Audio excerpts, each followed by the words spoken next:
Hello guys, আবারও চলে এলাম একটা মিনি ব্লগ নিয়ে। আর এই দেখো আমার হাজব্যান্ড এখানে গাড়ি বের করে নিয়েছে আর আমিও উঠে গেছি।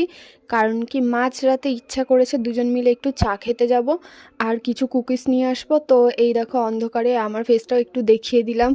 আর এই দেখো পুরো রাস্তা ফাঁকা, এই রাস্তাতে কত কুকুর থাকে বাট আজকে দেখতে পেলাম না। তারপর চলে এলাম পেট্রোল পাম্পে আর এখান দিয়ে একটু তেল ভরে নেবে। আর এখানে আমি আমার হাজব্যান্ডকে বলছিলাম যে একটু মুখটা দেখো, একটু মুখটা দেখো, বাট উনি তো ওনার চুলটা ঠিক করতে ব্যস্ত।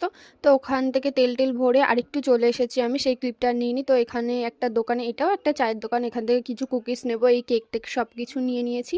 তারপর আমি আমার হাজব্যান্ডকে বলছিলাম যে আমার ব্লগে আমি আসি না, বললো যে দাও তোমাকে একটু ভিডিও করে দিই। আর এই যে আমার বরমশাই আর কি ফোন ধরেছে, কেমন করে ধরেছে আমি বুঝতে পারছিলাম না। তো সেই জন্য বলছিলাম যে তুমি বন্ধ করো, তুমি এরকমভাবে ক্যামেরা ধরতে হবে না। তারপর আমরা আবার কিছুটা চলে যাই শ্যামলীর, এখানে খুব ফেমাস চা, তো এখানে একটু চা খেয়ে নিলাম, তারপর আবার বাড়ি চলে